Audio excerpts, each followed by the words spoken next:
studio Parallèle, qui est en fait un lieu qu'on a imaginé avec mon compagnon, Rémi Debord, pour présenter notre travail.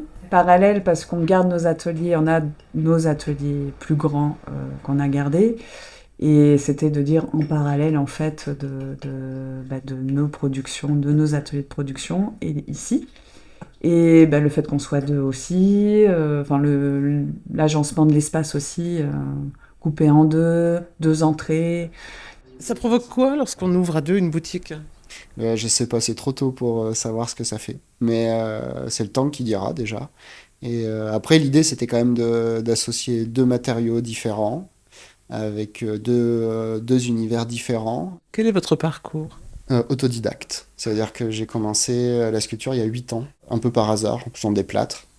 Et j'ai rencontré Lucette Brandy, qui fait la sculpture aussi, qui m'a dit de continuer. Et donc j'ai suivi ses conseils. Elle m'a dit de travailler et de continuer. Je suis un enfant du bâtiment. En fait, j'ai travaillé dans du terrassement, j'ai fini par de la ferronnerie.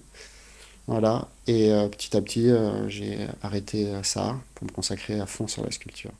La matière, vous l'avez jamais quittée? Non.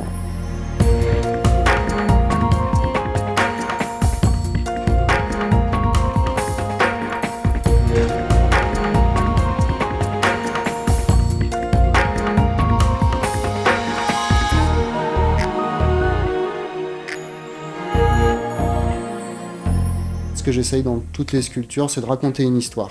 Pour moi, c'est ultra important de raconter des histoires. Celle-là, ça fait partie d'une série qui s'appelle Seul. L'idée, c'est que ça crée une scène de rue. Et que, en fait, même dans une société où il y a beaucoup de monde qui nous entoure, on est quand même des individus qui sont seuls. C'est un croisé, en fait, de personnages.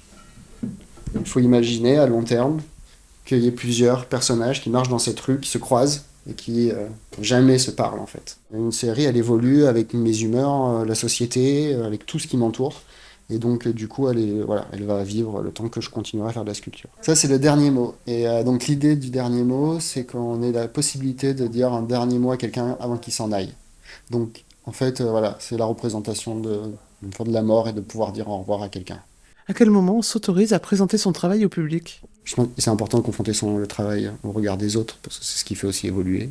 C'est ce qui nous permet de modifier des choses, ou de continuer là où on est parti. C'est aussi une suite logique, en fait. Je peux pas rester... il faut montrer son travail. À un moment ou à un autre, il faut le montrer. Il faut se confronter au regard. Montrer et vendre, c'est aussi me permettre de continuer.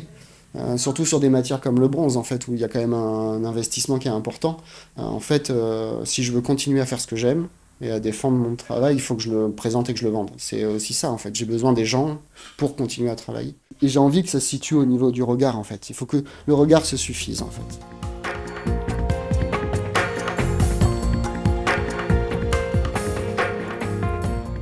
Des nouvelles formes, des nouvelles couleurs surgissent au gré de votre évolution, votre travail. C'est quoi cette nouvelle phase? Ça fait 3 ans en fait que je me suis cloîtrée un peu dans l'atelier pour développer des nouvelles techniques, je me suis perfectionnée aussi, j'ai investi dans du matériel pour pousser ce que j'avais en tête, en fait, de pouvoir le réaliser sans intermédiaire aussi, donc tout ce qui est matériel de soudure. Et puis prendre le temps de développer des techniques, de faire de la recherche dans l'atelier. J'avais envie de revenir un peu à l'essentiel sur la définition même de notre métier et aussi de quels matériaux on utilise, parce que c'est du verre, le métal, c'est des éléments naturels aussi qui sont transformés. Et j'avais envie d'aller dans ce discours-là aussi, donc de montrer à l'état pur ce travail d'émail et travailler sur la ligne, travailler sur les couleurs, sur des choses beaucoup plus design, beaucoup plus artistique aussi, et d'avoir un discours un peu plus poussé sur mon travail. Donc il a fallu ces 3 années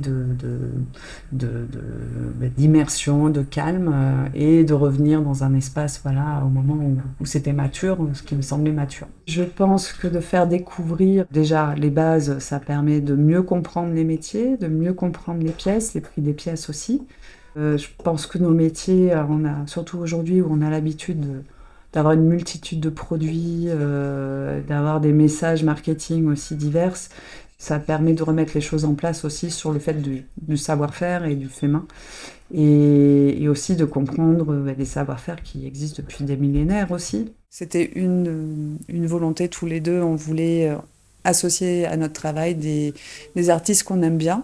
C'est des rencontres, des coups de cœur en fait, et puis valoriser d'autres savoir-faire aussi. Alors on a pris une ligne art, design et savoir-faire, c'est qu'on veut valoriser autant l'aspect art décoratif que l'esprit artistique et la pratique de savoir-faire particulier.